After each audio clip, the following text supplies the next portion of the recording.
Welcome to Français facile, Easy French. Bonjour à tous. Avant de commencer, je vous demande d'activer la fonction de traduction afin d'améliorer la compréhension du texte.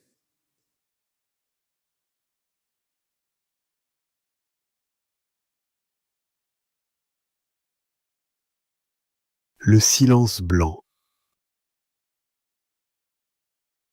Je me suis réveillé sans savoir pourquoi. Il était 6 heures. Un silence étrange remplissait la chambre. Pas un bruit. Pas même un oiseau. J'ai ouvert les rideaux. Et là, j'ai compris, le monde avait disparu. Il était blanc. Juste blanc. Pas de trottoir, pas de rue, pas de voiture. Tout était effacé. Il avait neigé. Je suis resté longtemps devant la fenêtre. Je n'arrivais pas à croire que la neige existait pour de vrai. Pour moi. Je m'appelle Nico. J'ai 12 ans. Je viens d'un endroit chaud. Chez moi, la neige, c'est une légende. Mais ce matin-là, la légende était vraie. Je suis descendu sans manger. Pas de tartines. Pas de chocolat chaud. J'avais faim, mais j'avais plus faim de neige. Dehors, j'ai marché comme sur la lune. Mes pieds faisaient des bruits secrets. C'était beau. C'était froid. C'était parfait. J'ai tendu la main. Un flocon s'est posé sur ma peau. Il a fondu comme une promesse. J'ai ri tout seul.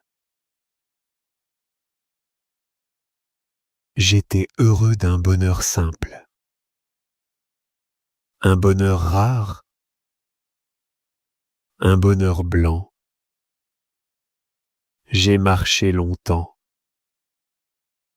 Le monde entier dormait sous la neige. Même les arbres avaient l'air calmes. Puis j'ai vu des enfants. Ils construisaient un bonhomme de neige. Il avait un gros ventre, un chapeau idiot, des yeux tristes. Je l'ai aimé tout de suite. Une fille m'a vu. Elle m'a dit : « Tu veux nous aider ? » J'ai dit oui sans réfléchir. J'ai mis mes mains dans la neige. C'était froid, c'était doux. On a fait une boule, puis une autre, puis une troisième. Et le bonhomme a grandi. Il nous regardait. Il souriait. Ou bien, j'imaginais. Un garçon a crié : « Bataille !»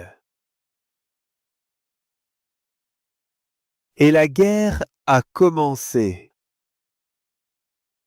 Une guerre de rire. Une guerre de boules de neige. J'ai lancé. J'ai reçu. J'ai crié. J'ai glissé. Je suis tombé. J'ai ri. Mes gants étaient mouillés. Mon nez gelé. Mais mon cœur brûlait de joie. Quand je suis rentré, mes chaussures faisaient ploc-ploc. J'étais trempé. Ma mère m'a regardé, étonnée. « Tu as aimé ?» J'ai hoché la tête. Elle m'a donné un chocolat chaud. Je l'ai bu doucement près de la fenêtre. Dehors, la neige tombait encore. Silencieuse, tranquille, sûre d'elle. Je l'ai remerciée dans ma tête. Merci neige. Merci pour ce jour. Tu as changé quelque chose en moi. Depuis, j'attends qu'elle revienne.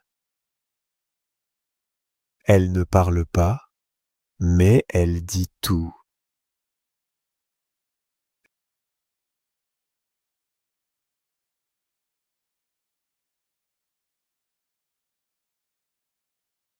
Une journée dans la vie de Sophie.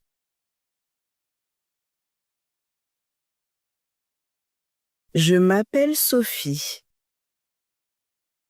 J'ai 38 ans, je suis institutrice dans une école primaire et je suis maman de 2 enfants. Je vis avec mon mari Julien dans une petite maison à la campagne.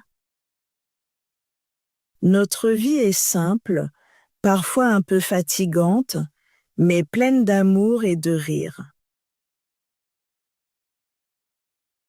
Chaque matin, mon réveil sonne à 6 heures. J'ouvre les yeux doucement, souvent avec l'envie de rester encore 5 minutes au chaud sous la couette. Mais je me lève quand même, parce qu'il y a beaucoup à faire. Dans la cuisine, je commence la journée avec le silence de la maison encore endormie. Je prépare le petit déjeuner. Du pain grillé, du beurre, des fruits pour les enfants, une tasse de thé pour moi. À 6h30, je monte les escaliers pour réveiller Antoine et Camille. Ils dorment profondément. Je m'assois un instant sur le bord du lit de chacun. Je caresse doucement leurs cheveux. Parfois, je murmure une petite chanson. C'est notre petit rituel. Ils ouvrent les yeux, ils sourient. Rien que ça me donne du courage pour toute la journée. On prend le petit déjeuner tous ensemble. On parle doucement, on rit parfois. C'est un moment que j'aime beaucoup. Après, chacun file dans sa chambre pour s'habiller. J'aide Camille à mettre ses chaussettes pendant qu'Antoine attache son cartable. Moi, je choisis une tenue simple mais propre. Je me coiffe vite, un peu de maquillage et me voilà prête. Vers 7h30, on sort de la maison. L'école est à 15 minutes à pied. On marche main dans la main, on dit bonjour au boulanger, on regarde les feuilles dans les arbres. Ces moments en marchant sont précieux. Ils me permettent de respirer un peu avant le tourbillon de la journée. Je dépose Camille dans sa classe de maternelle. Elle me serre fort dans ses bras. Ensuite, c'est Antoine en CE2. Il est plus indépendant, mais il me fait toujours un petit clin d'œil en entrant dans la classe. Puis, je rejoins ma propre salle. J'enseigne au CE1 des enfants de 7 ans. Ils sont vifs, pleins d'énergie, parfois un peu bruyants, mais tellement attachants.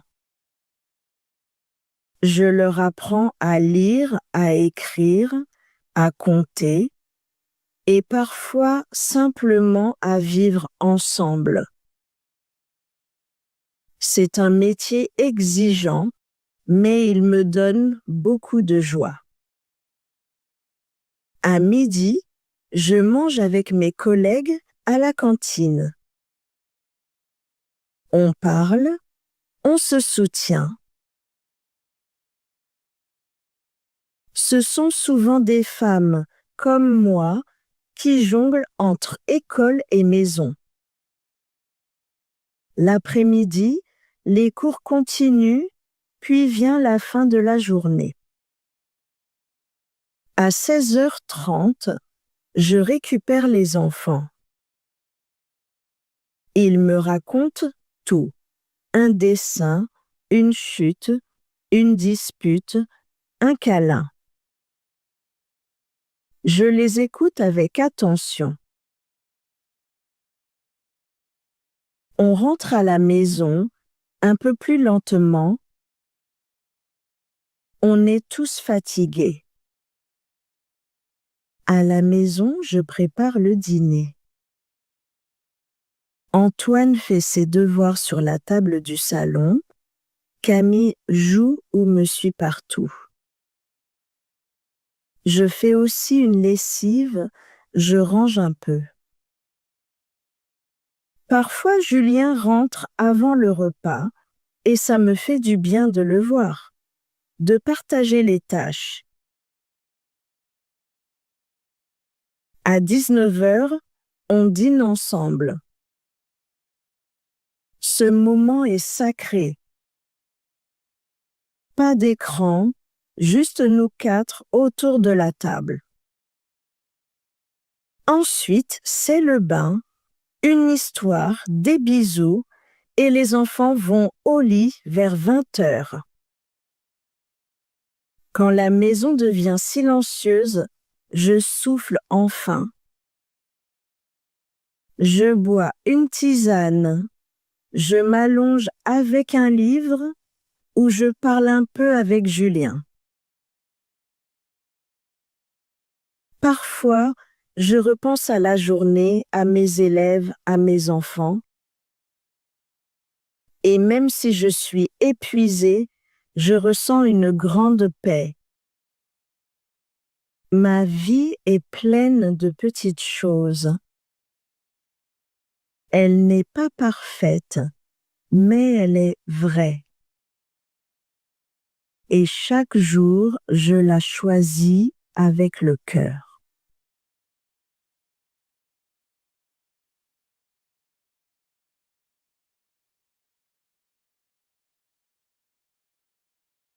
Marcher vers le mont Saint-Michel. Le vent souffle doucement sur la côte normande. L'air est frais et salé. Santiago, sac à dos sur les épaules, avance d'un pas tranquille. Devant lui, un spectacle fascinant se dévoile. Une île rocheuse, surmontée d'une abbaye majestueuse, semble flotter entre ciel et mer. C'est le mont Saint-Michel. Depuis des années, il a vu des photos de ce lieu unique. Il a lu des récits de voyageurs émerveillés. Aujourd'hui, il est enfin là, prêt à découvrir cette merveille de ses propres yeux. Il suit la passerelle qui mène au mont. À chaque pas, il observe les détails, les remparts imposants, les maisons anciennes, les petites ruelles qui serpentent vers le sommet. Tout semble sortir d'un autre temps. En entrant par la grande porte, il est immédiatement plongé dans une atmosphère médiévale. Il entend le bruit des pas sur les pavés, les voix des visiteurs admirant le paysage et au loin, le cri des mouettes. Il se sent transporté plusieurs siècles en arrière. Il grimpe lentement les ruelles étroites. Des boutiques vendent des souvenirs, des livres sur l'histoire du mont, des spécialités locales. Il s'arrête devant une auberge et décide d'entrer pour goûter l'omelette célèbre du Mont Saint-Michel. L'intérieur est chaleureux, avec des poutres en bois et une grande cheminée. Il s'assoit près de la fenêtre et observe la mer au loin. Le serveur lui apporte une assiette fumante. L'omelette est légère et mousseuse, un vrai délice. Il savoure chaque bouchée, heureux d'être ici dans un lieu rempli d'histoire.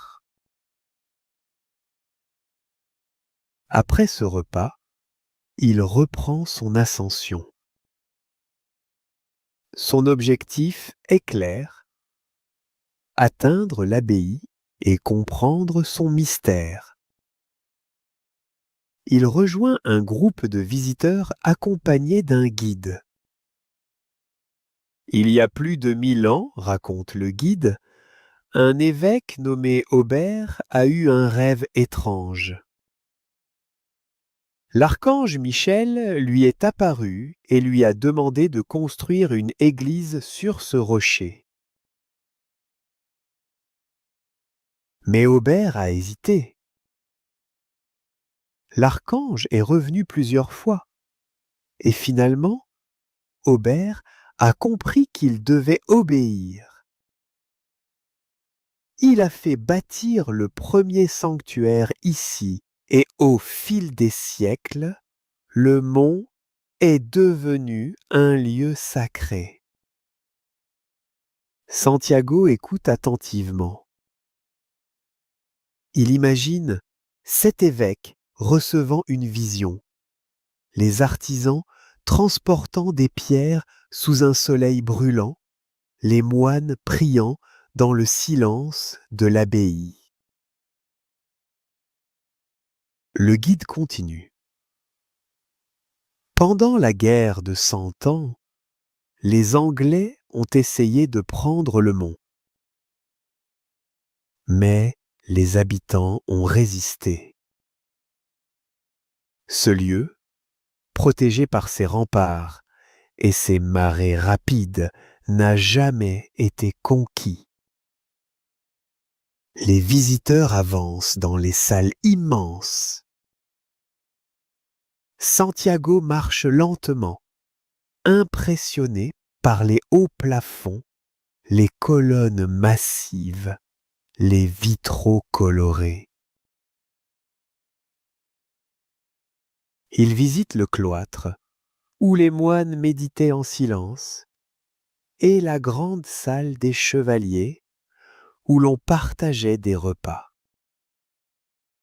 Mais ce qui l'attend le plus, c'est le spectacle des marées. Il a entendu dire que la mer ici remonte à la vitesse d'un cheval au galop. Il s'installe sur un rocher et observe l'horizon. Peu à peu, l'eau avance rapidement. Les bancs de sable disparaissent sous les flots. En quelques minutes, le mont Saint-Michel est redevenu une île. Émerveillé, Santiago pense à toutes les personnes qui sont passées ici avant lui.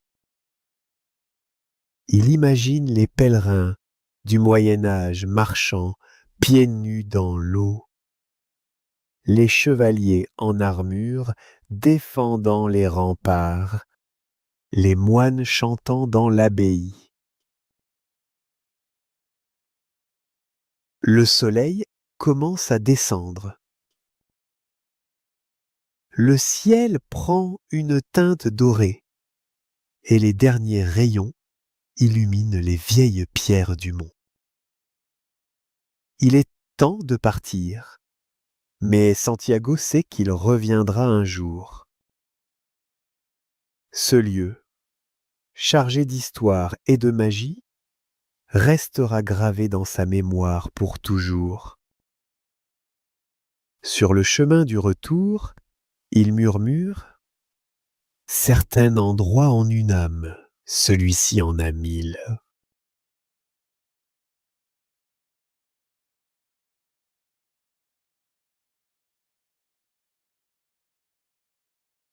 L'aéroport, moi et la catastrophe annoncée.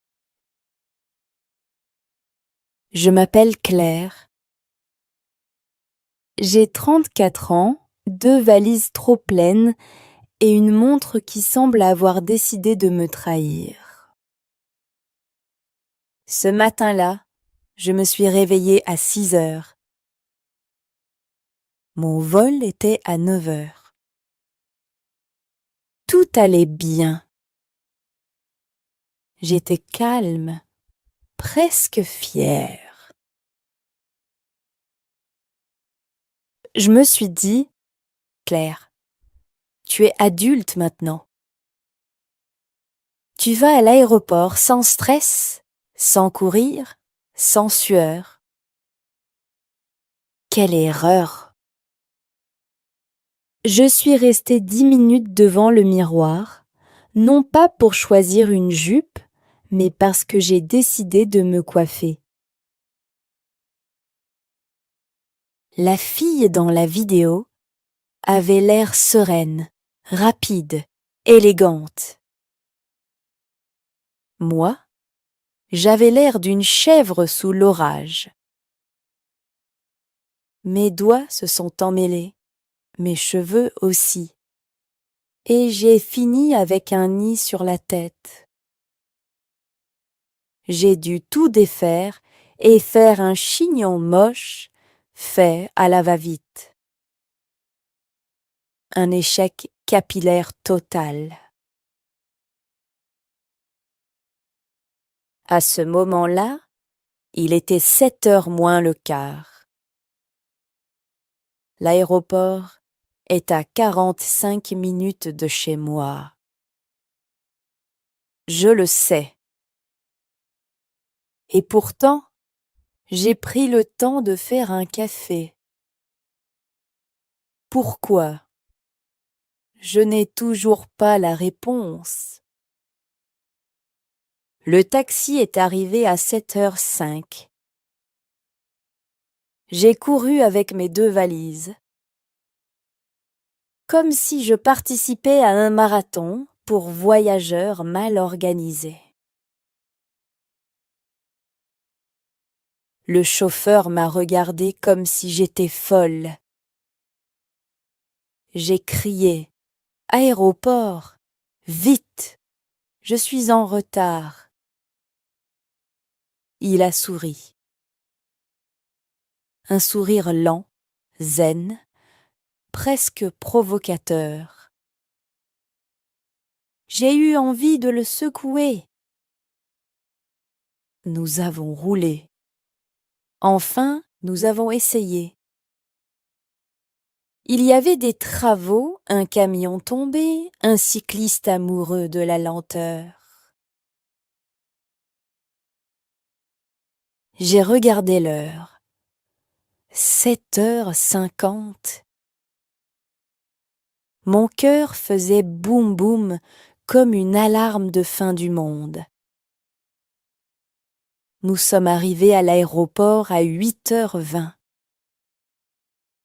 J'ai couru, j'ai poussé une valise, j'ai écrasé un pied. Pardon, monsieur. J'ai crié. Excusez-moi. J'ai glissé. Oui, glissé. Une belle glissade sur le sol brillant de l'aéroport. J'ai atterri sur les fesses, devant une dame qui mangeait un croissant. Elle ne m'a même pas aidée. Elle a juste dit « Vous devriez faire attention ». Merci, madame. Je me suis relevée avec dignité. Enfin, j'ai essayé. J'ai couru jusqu'au comptoir. La dame m'a regardée avec ses yeux sans pitié.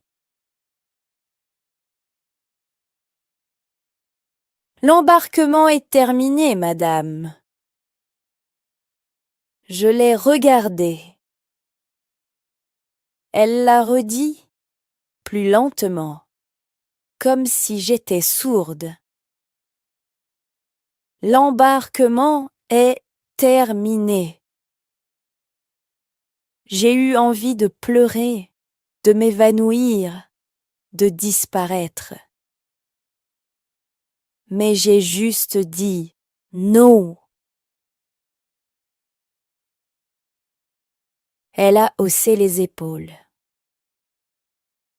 comme si ce mot ne comptait pas.